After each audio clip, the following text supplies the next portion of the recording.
Assalamualaikum warahmatullahi wabarakatuh. Jumpa lagi dengan saya di mata perkuliahan Psikososial dan Budaya dalam Keperawatan, di mana pada pertemuan kali ini kita akan membahas mengenai tema konsep seksualitas yang juga ada hubungannya dengan tema-tema di pertemuan sebelumnya. Sedikit saya jelaskan pendahuluan sebelum kita masuk ke slide yang pertama mengenai kata seks ya. Seperti yang kita ketahui atau kita dengar, seks merupakan hal yang dianggap tabu untuk diperbincangkan di halayak atau di sekitar kita, terutama di masyarakat ya. Kenapa kita sebagai perawat harus paham ya, harus mampu mengetahui mengenai seksualitas ini ya. Seperti penjelasan-penjelasan sebelumnya, kita seorang perawat bukan hanya membenahi masalah fisik, masalah sakit ya.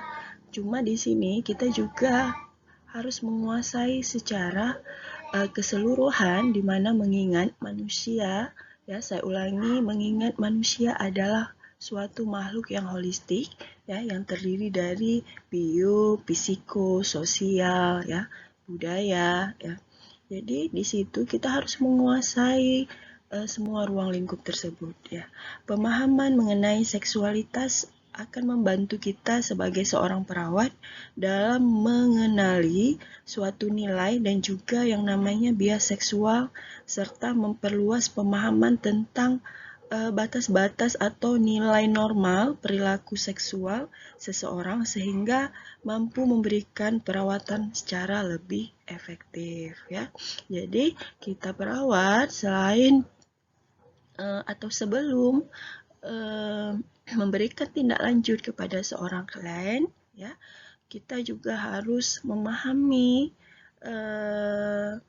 kebutuhan-kebutuhan, yaitu salah satunya kebutuhan seksualitasnya ya.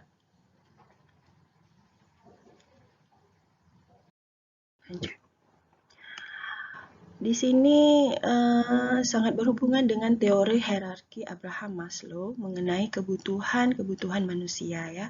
Seksual adalah salah satu kebutuhan dasar manusia yang harus terpenuhi.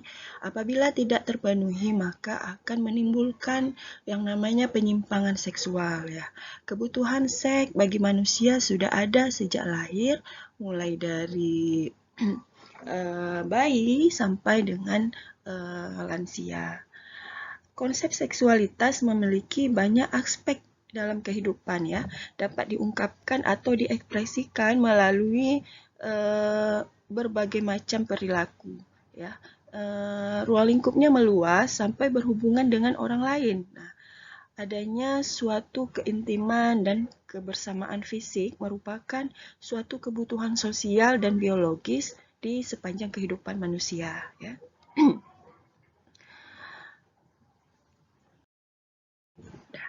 Pengertian kebutuhan seksual di sini, kebutuhan seksual merupakan kebutuhan dasar manusia ya, yang seperti kita jelaskan tadi berupa suatu ungkapan atau ekspresi perasaan di mana di sini saling menghargai, memperhatikan, menyayangi sehingga terjadinya suatu hubungan timbal balik atau feedback ya.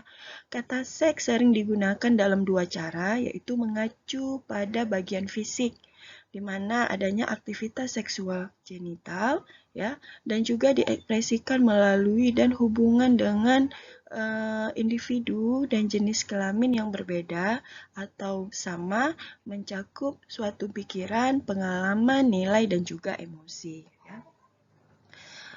Ada kata kesehatan seksual di mana di sini kesehatan seksual ini mencakup yang namanya aspek somatik, emosional, intelektual, dan sosial dari kehidupan seksual dengan cara yang positif, memperkaya dan meningkatkan kepribadian, komunikasi, dan juga cinta. Adapun perkembangan seksual, ya, jika kita bedakan, mohon maaf, antara binatang dan manusia, tentu memiliki perkembangan seksual yang sangat berbeda ya, yang jauh berbeda. Pada binatang, seks hanya diperlukan untuk kepentingan mempertahankan suatu keturunan ya, dilakukan pada waktu tertentu, pada musim-musim tertentu, dan berdasarkan perasaan atau insting. Ya, kalau misalnya pada manusia, seksual ini berkaitan dengan kebutuhan biologis, fisiologis, psikologis, sosial, dan norma yang berlaku yang wajib menjadi kebutuhan manusia tersebut. Nah, hubungan seks di sini bersifat sakral dan mulia sehingga hanya dibenarkan diperlakukan dalam ikatan pernikahan ya, ada ketetapannya.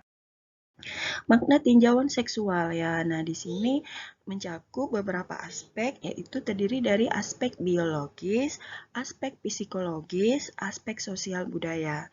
Dari aspek biologis yaitu terkait fungsi sistem reproduksi, kemampuan organ seks, sistem hormon, dan sistem saraf untuk memenuhi kebutuhan seksual tersebut. Sedangkan dari aspek psikologis yaitu terkait identitas jenis kelamin ya, apakah dia wanita, perempuan, atau laki-laki, pria ya, perasaan diri sendiri terhadap kesadaran identitasnya. Terus, berdasarkan aspek sosial budaya, itu terkait budaya atau keyakinan yang berlaku di masyarakat terhadap kebutuhan seksual serta perilaku seks di masyarakat. Ya. Adapun kita lihat perkembangan seksual dari mulai masa bayi, balita, remaja, sampai dewasa, dewasa tua, ya. Di sini terlebih dahulu kita lihat dari mulai masa bayi, balita. Nah, pada masa ini organ biologis itu mulai berkembang ya. Sudah mampu merespon rangsangan seperti ereksi penis pada bayi laki-laki saat mandi. Jika menurut Sigmund Freud, tahap perkembangan psikososial pada masa ini dibagi menjadi tahap oral dan tahap anal. Kita lihat pada tahap oral ini 0 sampai 1 tahun adanya seperti rasa puas, senang, nikmat dapat dicapai dengan cara menghisap, ya, menggigit, mengunyah atau bersuara. Lanjut tahap anal yaitu 1 sampai 2 tahun adanya suatu kepuasan terjadi pada saat mengeluarkan feses ya. Anak mulai menunjukkan di sini namanya keakuannya, egoisnya ya. Terus perkembangan seksual pada masa anak. Nah, pada masa anak dibagi menjadi masa yang namanya usia toddler, prasekolah, dan sekolah. Ya. Perkembangan seksual diawali secara biologis dan juga fisik.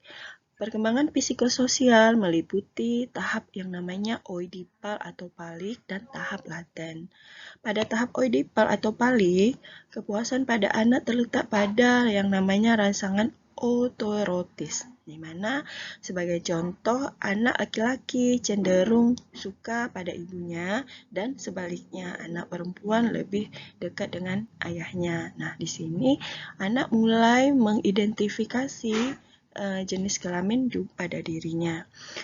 Selanjutnya tahap laten yaitu pada umur 5 sampai 12 tahun. Di sini adanya kepuasan anak mulai terintegrasi ya, mulai memasuki masa puberitas dan berhadapan dengan yang namanya tuntutan sosial seperti suka berhubungan dengan teman sebaya atau kelompok ya, adanya dorongan libido.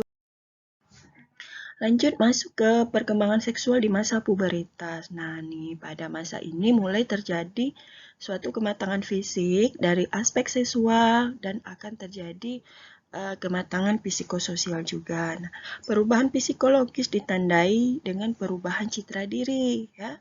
Dia sudah tahu identitas diri, sudah tahu gambaran diri bagaimana.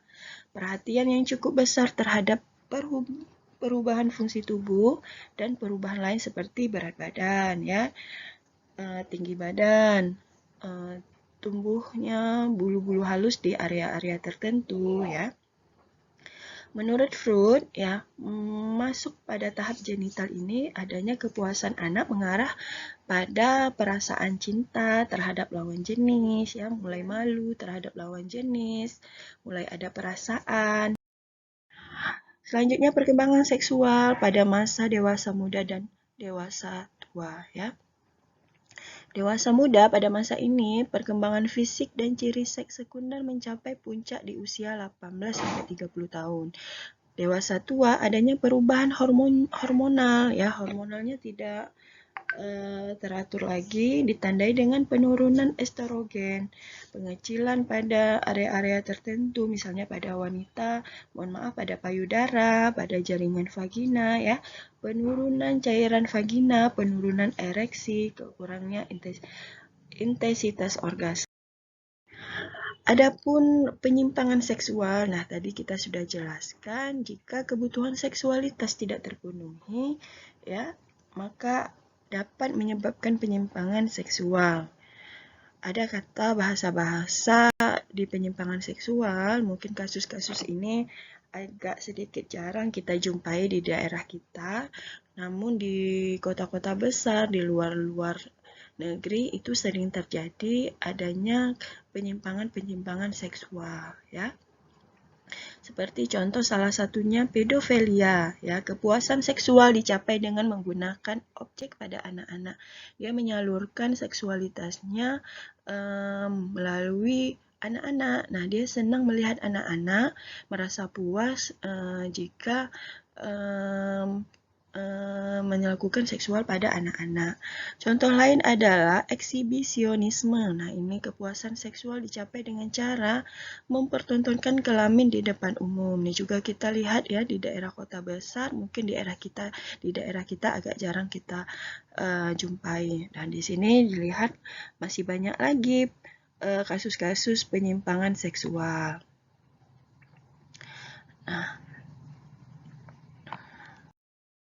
lanjut, di sini juga ada beberapa kasus penyimpangan seksual seperti oral seks ya, di mana kepuasan seks yang dicapai dengan menggunakan mulut pada alat kelamin wanita. Felaksio, kepuasan seks yang dicapai dengan menggunakan mulut pada alat kelamin laki-laki. Nah, adapun bentuk abnormalitas dari seksual ya, ini adalah juga bentuk-bentuk yang keluar dari nilai-nilai yang sewajarnya ya. Ada prostitusi ya. Prostitusi sering kita dengar di media-media sosial, perzinaan juga tidak asing lagi ya. Adapun faktor-faktor masalah pada seksual yaitu tidak adanya role model, tidak adanya panduan sehingga tidak bisa menempatkan masalah seksual ini pada tempatnya sehingga terjadinya penyimpangan, adanya gangguan struktur fungsi tubuh ya. Kebutuhan seksnya tidak terpenuhi karena adanya gangguan struktur atau fungsi tubuh, kurangnya pengetahuan ya mengenai sex education ya juga berpengaruh. Penganiayaan fisik sebelumnya, adanya riwayat penganiayaan fisik, penyimpangan psikososial ya, konflik terhadap suatu nilai, kehilangan pasangan juga akan berpengaruh terhadap kebutuhan seksual pada ya. Faktor-faktor berhubungan dengan kebutuhan seksual ya, ada beberapa di sini kita lihat. Pertimbangan perkembangan ya.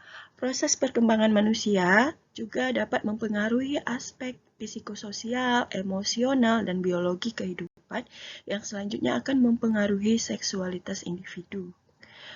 Hanya aspek seksualitas yang telah dibedakan sejak fase konsepsi ya. Terus ada namanya kebiasaan hidup sehat, kondisi kesehatan juga berpengaruh terhadap kebutuhan seksual. Tubuh, jiwa, emosi yang sangat sehat merupakan syarat dari kepuasan seksual. Trauma atau stres mempengaruhi kemampuan melakukan kegiatan atau fungsi kehidupan sehari-hari yang juga otomatis mempengaruhi ekspresi seksualitas termasuk disebabkan karena penyakit tertentu ya.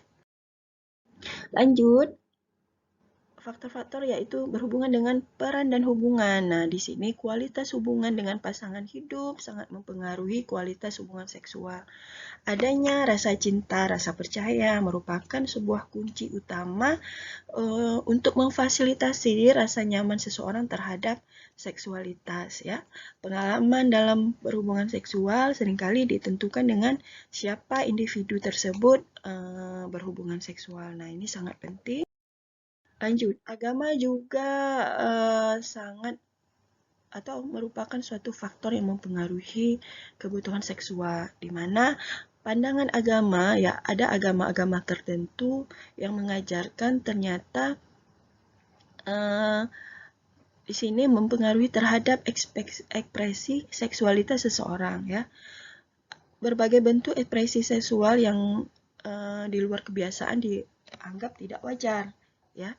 Ada hal-hal yang lari dari norma-norma ketentuan mengenai seksualitas, ini juga dianggap tidak diperbolehkan di beberapa agama ya. Konsep tentang misalnya contoh keperawanan nih, pada wanita dapat diartikan misalnya pada wanita muda yaitu remaja yang mana belum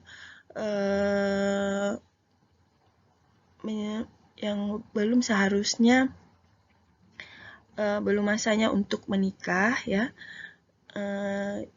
diartikan sebagai sebuah kesucian ya, dan kegiatan seksual dianggap jika melakukan kegiatan seksual dianggap berdosa ya. Ini ada agama tertentu termasuk kita juga Islam tidak boleh melakukan kegiatan seksual di luar norma-norma tertentu ya yang telah. Nah, adapun masalah keperawatan pada seksualitas, di sini bisa kita lihat perubahan pola seksual atau disfungsi seksual. Nah, pola seksual kondisi seseorang yang berisiko mengalami perubahan kesehatan seksual. Kesehatan seksual ya, integrasi dari aspek somatis, emosional, intelektual, sosial dari keberadaan seksual yang dapat meningkatkan rasa cinta, komunikasi, dan kepribadian. Disfungsi seksual yaitu di mana kondisi seseorang yang beresiko mengalami perubahan fungsi yang negatif. Adapun asuhan keperawatan yang harus kita ketahui pada masalah seksual. Nah, di sini kita dalam memberikan asuhan keperawatan kepada pasien, kita perlu mengkaji kebutuhan seksualitasnya. Karena rata-rata masalah individu apabila sudah terganggu masalah fisik, otomatis kebutuhan lainnya juga terganggu, seperti kebutuhan konsep diri ya, seperti kita jelaskan kemarin, kebutuhan spiritual, termasuk juga salah satunya kebutuhan seksual. Di sini kita harus melakukan pengkajian ya, pemeriksaan fisik, psikososial, riwayat keperawatan. Riwayat keperawatan mungkin memiliki riwayat penyakit yang berhubungan dengan masalah seksual seperti diabetes mellitus kronis, trauma pada alat genital, adanya peradangan, adanya penyakit pada alat kelamin seperti penyakit tertentu yaitu HIV, AIDS, sipilis ya, penyakit jantung, penyakit tulang belakang, pembedahan, episiotomi, histerektomi, ya, dan lain-lain.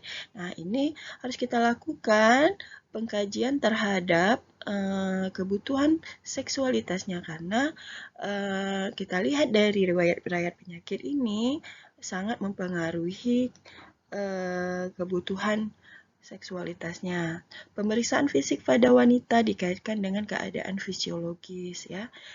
Keadaan fisiologis misalnya siklus menstruasi. Riwayat psikososial mungkin ada trauma perkosaan ya, latar belakang budaya. Di sini kita bisa lihat diagnosa keperawatannya. Nah, intervensi yang dilakukan memberikan pendidikan dan konseling tentang kebutuhan dan masalah seksual agar masalah seksualitasnya terpenuhi, mencegah yang namanya isolasi sosial, ya, mengurangi dorongan seksual, ya, meningkatkan citra diri dan harga diri klien. Adapun perencanaannya adalah Klien mampu mencapai integritas seksual serta dapat mengembangkan kesadaran diri terhadap sikap, keyakinan, pengetahuan tentang seksual. Klien mampu memahami berbagai informasi dan pendidikan seksual yang akurat. Klien mampu mengidentifikasi masalah seksual. Klien mampu meningkatkan body image dan harga. Contoh masalah seksual, ya. Dampak dari penyakit riwayat tadi, diabetes mellitus pada laki-laki mungkin kesulitan ereksi karena terjadinya neuropatik diabetes. Pada wanita terjadinya penurunan libido, ya. Intervensinya apa? Dorong untuk kontrol secara teratur, anjurkan penggunaan jeli pelumas. Ya, ini ketika si pasien ingin memenuhi kebutuhan seksnya, ya. Dampak penyakit pada paru obstruksi menahun. Nah, di sini intoleransi aktivitas karena dyspnea pada aktivitas, batu, ansietas, ya. Intervensinya apa? Ajarkan cara mengontrol pernapasan, ya. Ini juga ada berhubungan dengan kebutuhan seksualitas. Di sini bisa kita lihat.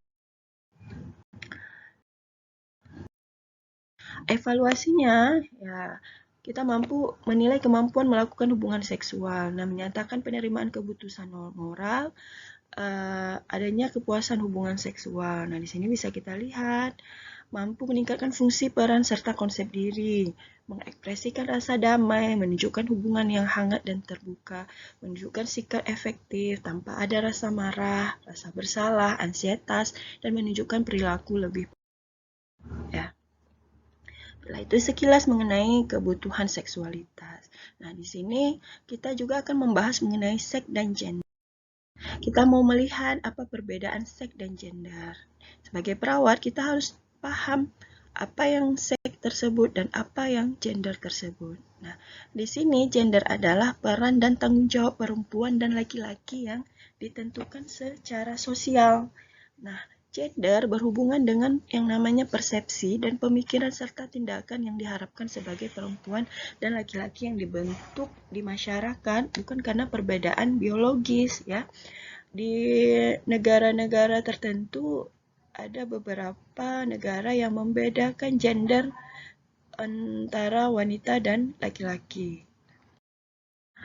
Pengertian seksualitas tadi sudah kita jelaskan. Seksualitas atau jenis kelamin adalah karakteristik biologis anatomisal, khususnya sistem reproduksi dan hormonal, diikuti dengan karakteristik fisiologis tubuh yang menentukan seseorang adalah laki-laki atau perempuan.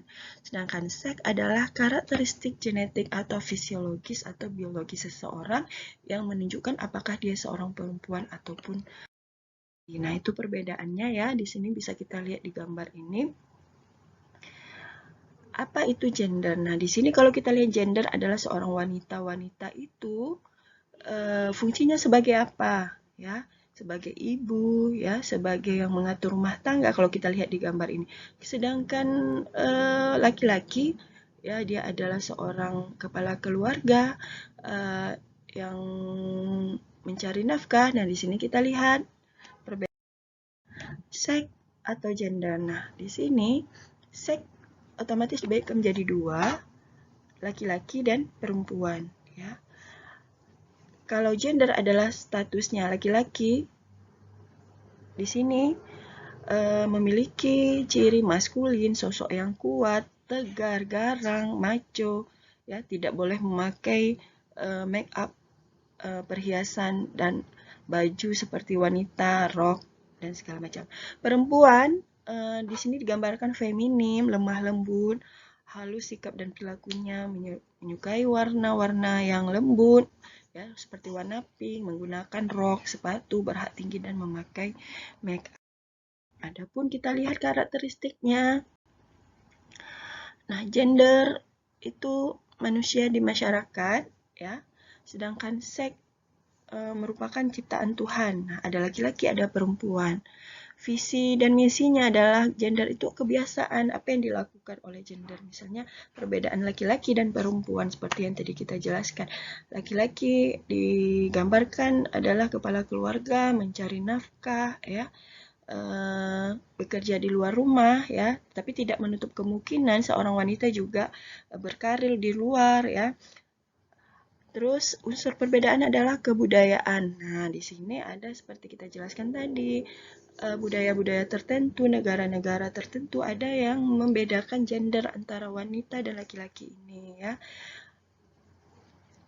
Sifatnya gender ini harkat martabat yang dapat dipertukarkan. Dampaknya terciptanya norma-norma ketentuan tentang pantas atau tidak pantasnya laki-laki pantas menjadi pemimpin, perempuan pantas dipimpin, dan lain sering merugikan salah satu pihak. Kebetulan adalah perempuan ya.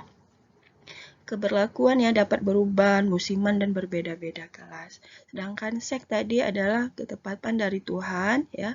Visi dan misi adalah kesetaraan. Unsur perbedaan adalah alat reproduksi laki-laki dan perempuan itu berbeda. Sifatnya kodrat, ketentuan tidak dapat dipertukarkan. Dampak adanya terciptanya nilai-nilai kesempurnaan, kenikmatan, kedamaian, dan lain-lain sehingga menguntungkan kedua belah pihak. Ya, keperlakuan seks ini adalah berlaku sepanjang masa di mana saja tidak mengenal perbedaan kelas.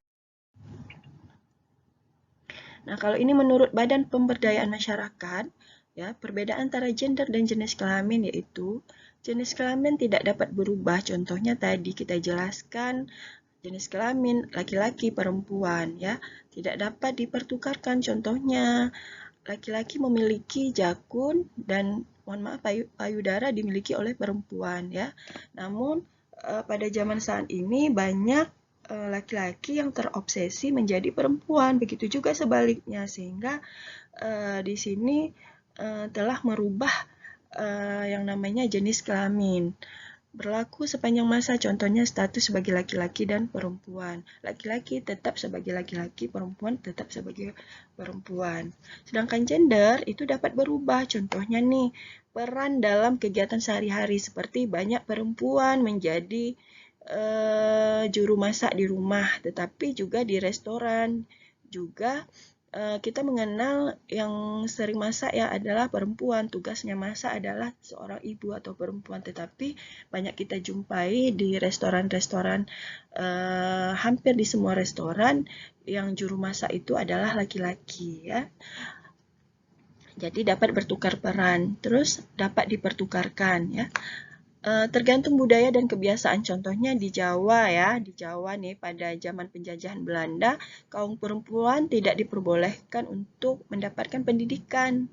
Nah, setelah Indonesia merdeka, perempuan mempunyai kebebasan mengikuti pendidikan. Jenis kelamin ya, tadi perbedaannya berlaku di mana saja, contohnya di rumah, di kantor, dan dimanapun berada. Seorang laki-laki, perempuan tetap menjadi seorang laki-laki tetap menjadi seorang lelaki, perempuan tetap menjadi perempuan. Telah merupakan kodrat Tuhan. Contohnya laki-laki mempunyai ciri-ciri utama yang tadi kita jelaskan. Perempuan juga memiliki ciri-ciri utama. Ya, ciptaan Tuhan. Contohnya perempuan bisa haid, hamil, melahirkan, menyusui, sedangkan laki-laki tidak. Sedangkan gender tadi tergantung budaya setempat ya. Contohnya pembatasan kesempatan di bidang pekerjaan terhadap perempuan dikarenakan budaya setempat antara lain diutamakan untuk menjadi perawat, guru, pengasuh anak. Terus bukan merupakan budaya setempat, contohnya pengaturan jumlah anak dalam satu keluarga ya. Buatan manusia, contohnya laki-laki dan perempuan berhak menjadi calon ketua RT, RW, dan kepala desa, bahkan presiden.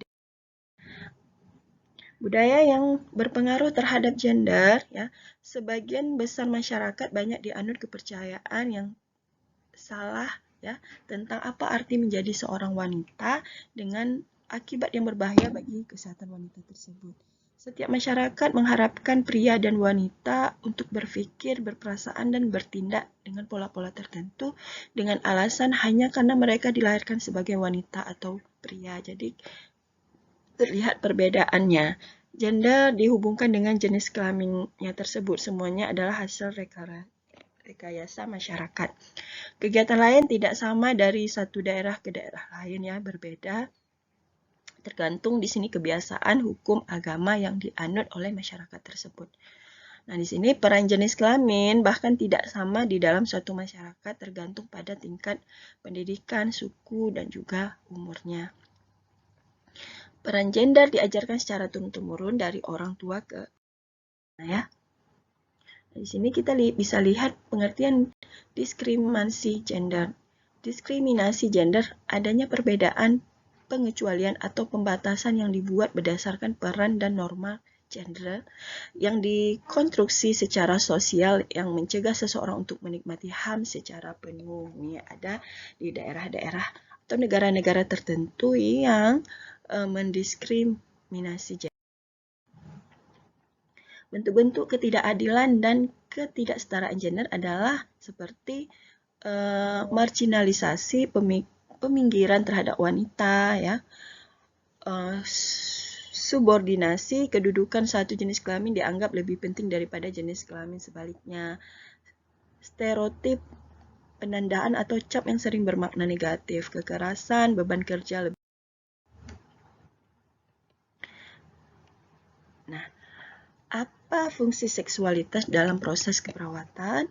Nah, di sini kita sebagai perawat diharapkan mampu untuk membangun sebuah dasar pengetahuan dan pemahaman yang wajar tentang dimensi seksualitas sehat dan area paling umum dari perubahan dan disfungsi seksual. Mengkaji tingkat kenyamanan dan keterbatasan mereka sendiri dalam mendiskusikan seksualitas. Perawat dapat belajar untuk mengenali masalah yang berada di luar jangkauan mereka dan melakukan rujukan untuk klien guna mendapatkan bantuan. Ya. Nah, sekian mengenai konsep seksualitas. Semoga bermanfaat. Saya harapkan Bapak Ibu sekalian dapat mencari referensi-referensi yang lain mengenai konsep seksualitas di mata perkuliahan psikologi dan budaya dalam keperawatan ini ya. Kali ini saya tidak memberikan kuis ya, saya persilahkan untuk berdiskusi dan bertanya jawab.